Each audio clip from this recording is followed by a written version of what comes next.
Vou chamar à mesa, é uma grande honra, Fran Cox, e eu, na qualidade de secretária executiva dessa associação, quero agradecer aos participantes da mesa, que vieram com tanto interesse discutir com a nossa comunidade a implantação de uma iniciativa que parece a nós, cientistas sociais, extremamente relevante, que é a implantação e a discussão sobre a Comissão da Verdade. Eu gostaria de chamar para coordenar essa sessão José Gregório, que é o ministro da Justiça, e ele chamará os outros membros da mesa.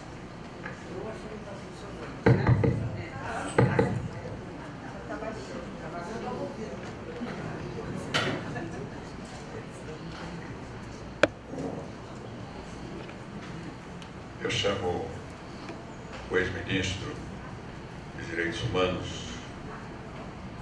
Paulo Vanucci, o advogado que eu conheço desde estudante Rubens Naves, e a professora Glenda Mezzalotti.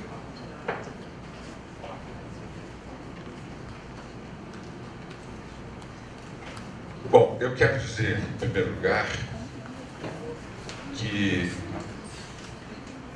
como pessoa civil, eu estou muito feliz de estar em Lindóia.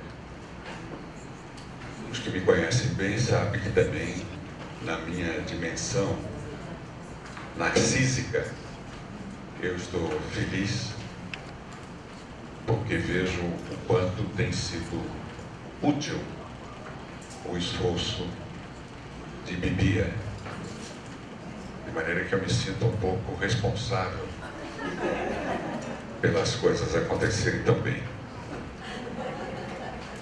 Em segundo lugar, eu quero dizer que, como bacharel de uma geração muito aninhada no Lago São Francisco, Faculdade de Direito, é realmente uma coisa extraordinária a gente constatar o avanço acadêmico desse país. Sinto que o Paulo não tem estado, o Rubens Naves e a Glenda, desde ontem, para assistir os debates que eu assisti como comprovação dessa excelência que o Brasil chegou do ponto de vista acadêmico.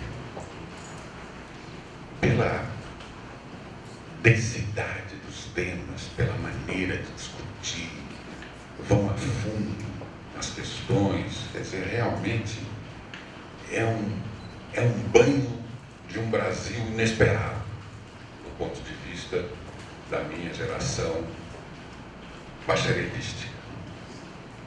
E não posso deixar de levar para São Paulo hoje também uma curiosidade, que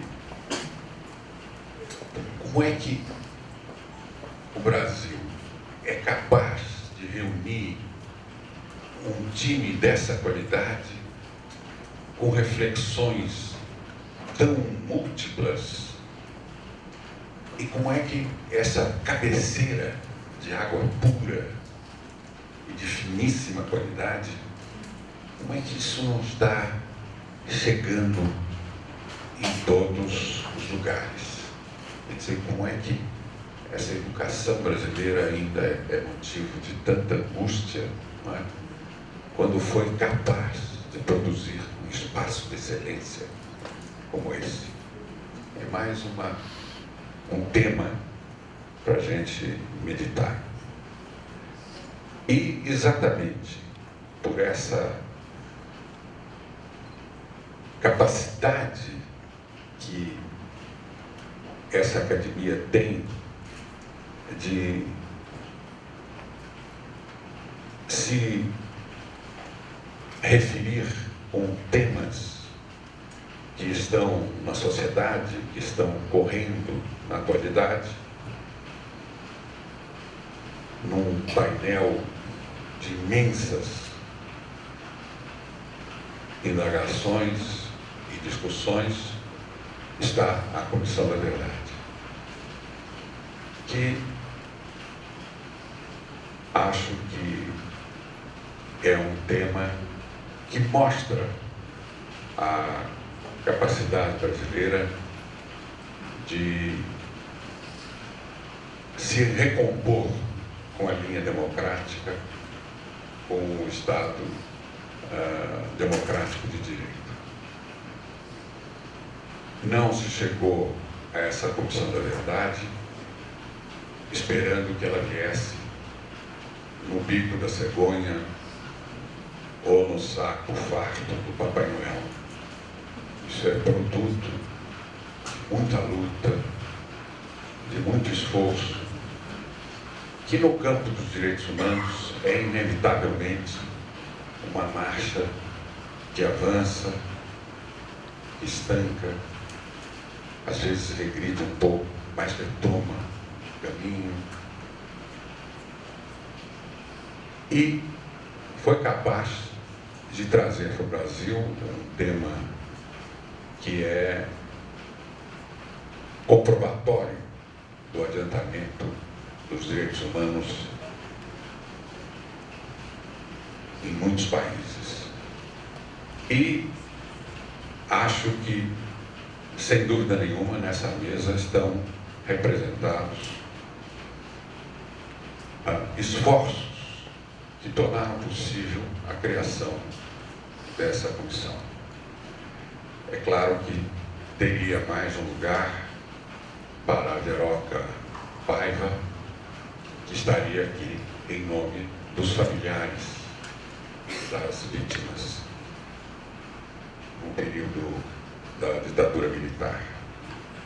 Mas, de qualquer maneira, eu queria dizer que para discutir esse tema, para debater ideias sobre esse tema, sem dúvida nenhuma, nós temos um dos pilares da Comissão da Verdade nesse país, que é o ex-ministro Paulo Maluf.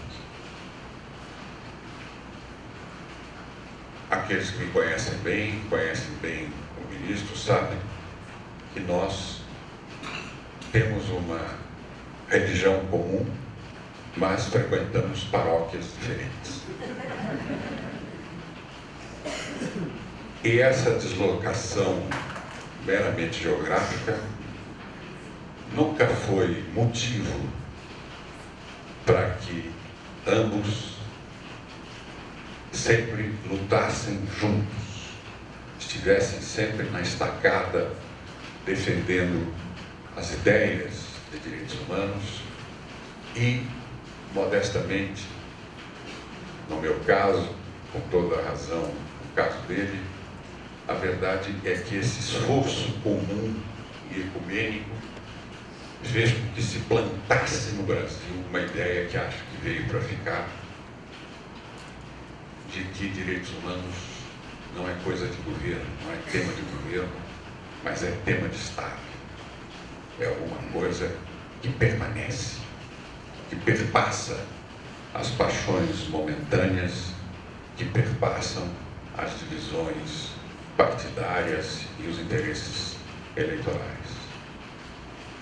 Convivemos muitos e muitos anos sem nenhum tipo de conflito e acho que isso, em última análise, informou, sem dúvida nenhuma, o caminho político que se teve que percorrer para chegar à Comissão da Verdade. Portanto, eu não estou apenas dando um testemunho, mas também estou prestando publicamente uma homenagem a uma pessoa que realmente vive a questão dos direitos humanos, porque conhece na prática. Temos também nessa mesa uma moça que, por justiça, foi das primeiras brasileiras a falar em Comissão da Verdade. Não faz tanto tempo assim, mas de qualquer maneira, acho que a primeira semente que se plantou no nível acadêmico foi, sem dúvida nenhuma, as informações, os estudos que a Glenda Pezarroba trouxe para o Brasil. De maneira que a Comissão da Verdade, nas suas raízes, do ponto de vista de explicar o porquê, do ponto de vista de mostrar que isso não era uma coisa revanchista, mas era uma colaboração a mais para a memória de um país, isso tudo se deve muito ao esforço, ao brilho, ao estudo de pesquisa da Glenda Pezarroba. E temos também nessa mesa um produto do Largo de São Francisco, do bacharelismo brasileiro, mas já o bacharelismo aggiornato, quer dizer, o bacharelismo que se ligou a todas as grandes causas desse país nos últimos 40 anos. Eu conheci ainda acadêmico de Direito, acompanhei essa escalada até o topo, e Rubens Naves sempre foi um batalhador, um lutador. E foi dos pioneiros na questão ambiental desse país, foi um dos pioneiros na questão da participação, a regulação do terceiro setor, foi dos pioneiros na questão da anistia e construiu uma grande carreira profissional e, sem dúvida nenhuma, as suas preocupações, que inclusive foram para o campo da criança, do desenvolvimento da criança, teve uma grande participação na Brinc, de maneira que é um homem voltado para as leis, mas que trouxe a discussão da adaptação dessas leis como instrumentos de avanço, instrumento de afirmação democrática. De maneira que acho que é uma grande manhã para a Vox poder se discutir e trocar ideias. Cada um terá 20 minutos.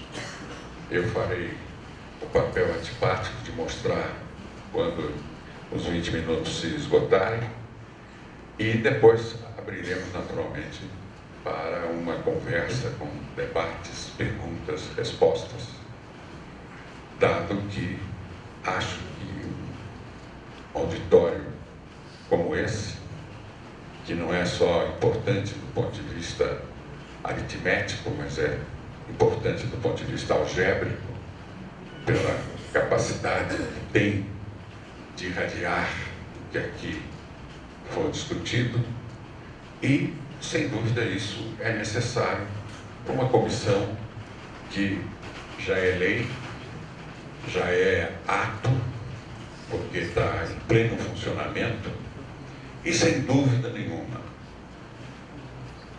um processo que é lento, de formação de uma democracia pluralista, diversificada, participativa como essa que nós estamos construindo. O fato de todo o Brasil, através da sua representação no Congresso, ter chegado um dia e unanimemente tivesse dito: houve um período, sim, nesse país, em que houve ataques sistemáticos aos direitos humanos. Mesmo que não se trate de punir individualmente, o Brasil precisa saber, quanto for possível saber, o que se passou nesse período. Portanto, acho que, do ponto de vista do desenvolvimento dos direitos humanos, que inevitavelmente será sempre um desenvolvimento dialético, mais do que linear, é muito importante esse elo a mais na corrente para a construção de uma democracia duradoura nesse país, a existência da Comissão da Verdade. Então, dou a palavra a Glenda Mezzarola.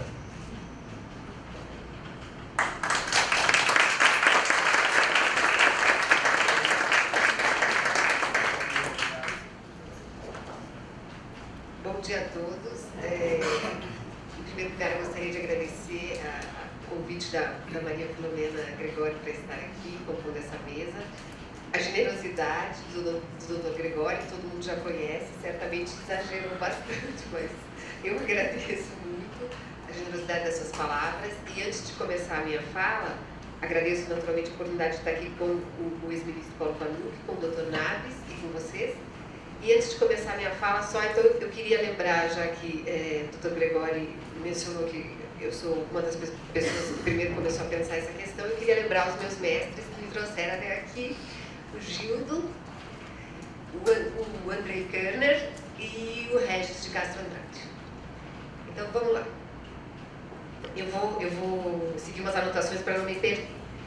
Bom, quando a gente fala em Comissão da Verdade, a gente tem que ter claro alguns aspectos que já estão estabelecidos na normativa internacional. Então, basicamente, o que é isso? A normativa internacional, ela diz que o legado de graves e sistemáticas violações dos direitos humanos, como deixado pela ditadura brasileira, 64 e 85, gera obrigações aos Estados em relação às vítimas e às sociedades. Um desses deveres, são vários, mas um desses deveres é exatamente o dever de revelar a verdade. E esse dever, ele está já fundamentado em vários documentos da legislação humanitária internacional, que imagino depois o doutor Naves, se quiser, pode também aprofundar mais isso na condição de jurista. O meu approach vai ser da ciência política, basicamente. Um dos documentos que merece menção é um conjunto de princípios atualizados para a proteção e a promoção dos direitos humanos na luta contra a impunidade, que a ONU tornou público em 2005. Então, basicamente, esse documento, e os outros também seguem mais ou menos a mesma direção, esse documento ele reconhece que os povos eles têm não apenas o direito alienável de conhecer a verdade a respeito dos crimes do passado, e isso naturalmente inclui as circunstâncias e os motivos envolvendo esses crimes, como os Estados têm o dever de recordar. Então, é um direito inalienável das sociedades e é um dever dos Estados. Então, de acordo com essa normativa internacional, o conhecimento por parte da sociedade da história de determinado período de opressão, como essa que a gente vai tratar aqui, que a Comissão da Verdade vai se debruçar, isso constitui um patrimônio público. Então, ao Estado cabe preservar do esquecimento a memória coletiva. Cabe também evitar, por exemplo, que surjam teses revisionistas ou de negação dos fatos. Está funcionando? Ok. Bom, a gente tem que lembrar que numa democracia, a esfera pública, ela está, ou ela deveria estar, fortemente relacionada à noção de transparência.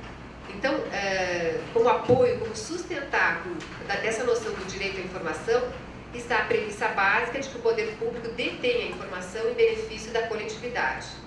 A gente já vai ver por que eu estou chamando a atenção para esses aspectos. Então, a informação que o Estado acumula ao longo da sua história, ele não detém essa informação em benefício do seu próprio interesse, do Estado ou dos oficiais, dos agentes do Estado. Mas ele tem que reunir essas informações basicamente em benefício de toda a coletividade, de toda a sociedade. Quando a gente fala em acesso à verdade e, portanto, em acesso a esse direito, em exercício desse direito à informação, quando a gente fala em acesso à verdade em relação a esses legados de violação em massa de direitos humanos, são basicamente dois mecanismos que permitem o acesso a essa informação. A abertura dos arquivos, né, os arquivos secretos, os arquivos históricos e a instalação de comissões de verdade. Então, no Brasil, ao contrário do que sugere o senso comum e muitas vezes a gente lê na imprensa, a gente já teve importantes iniciativas de verdade desde o final da ditadura.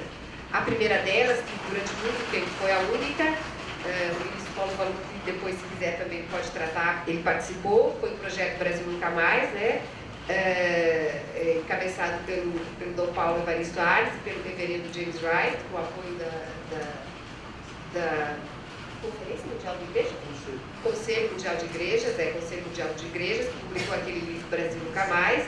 É um documento muito importante, é uma importante iniciativa de revelação da verdade, mas, claro, foi uma iniciativa não oficial. Então, não era o Estado exercendo esse dever, né? Foi uma iniciativa da sociedade civil. Mas também o Estado já abriu muitos arquivos aqui no Brasil referentes à ditadura.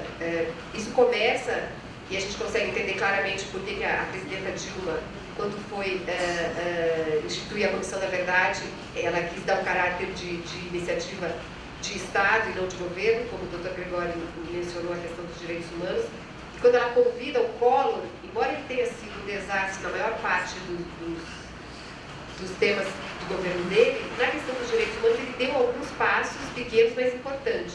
E um deles foi exatamente disponibilizar os arquivos dos DOPS, que estavam sob controle da Polícia Federal, e devolver aos respectivos estados. E aí, nesses arquivos, foram feitas descobertas importantes, por exemplo, em relação a alguns desaparecidos políticos. Então, já se abriu os arquivos do DOPS, já estão abertos os arquivos do SNI, do Conselho de Segurança Nacional, da Comissão Geral de Investigações, que estava sob o controle da ABIN, e que há alguns anos, durante o governo Lula, foram enviados ao Arquivo Nacional de Brasília. Também já estão disponíveis nesse mesmo Arquivo Nacional milhões de documentos secretos que foram produzidos pelo Itamaraty entre 64 e 75 e pela Polícia Federal. E além de toda essa verdade que está disponível nesses documentos, a verdade do período também tem transparecido numa espécie assim, de efeito não previsto no trabalho das duas comissões que estão lidando com o legado de violação da ditadura, que é basicamente a Comissão Especial sobre Mortos e Desaparecidos e a Comissão da Anistia, ambas que seguem funcionando em Brasília. A Comissão da Anistia ainda recebendo muitas solicitações. Então, não há dúvida que a gente a Comissão da Verdade, no caso brasileiro, ela não parte do zero, como costuma acontecer quando uma Comissão da Verdade é instalada ao término de um período de exceção de violações, por conta, inclusive, desse grande período de tempo que passou e por conta dessas iniciativas dos governos e da sociedade civil que antecederam a instalação da comissão. Agora, naturalmente, a gente sabe que aquele que é considerado o arquivo mais importante do período, que é o arquivo das Forças Armadas, esse continua desconhecido, né? As Forças Armadas dizem que eles não existem, esses arquivos, e esses arquivos, o conteúdo desses arquivos segue ignorado. Então, a partir dessa perspectiva, a minha ideia é pensar um pouco em qual seria a pertinência da instalação de uma Comissão da Verdade aqui no Brasil, passadas quase 3 décadas do final da ditadura. Bom, basicamente, eu queria, então, antes de tentar refletir essa questão, eu queria pensar um pouco o que é uma Comissão da Verdade. Quando a gente fala em Comissão da Verdade, e aí a gente está pensando, eu estou pensando basicamente numa perspectiva dessas obrigações que os Estados têm de lidar com esses legados de violação. Então, são as mesmas obrigações, por exemplo, que o Estado Democrático da África do Sul tem em lidar com o legado do Apartheid, ou os países do leste europeu depois da queda do Muro de Berlim, do legado das violações, ou as ditaduras latino-americanas, ou os Estados Unidos, Iraque, nesses conflitos atuais, a Síria, o Egito, depois que a democratização se constitui de uma maneira mais estável. Quer dizer, é dessa perspectiva que a gente está pensando essa questão. Então, dessa perspectiva, uma Comissão da Verdade é um órgão estabelecido para investigar determinada história de violação de direitos humanos. É basicamente isso. Ou seja, o foco de uma Comissão da Verdade está no passado.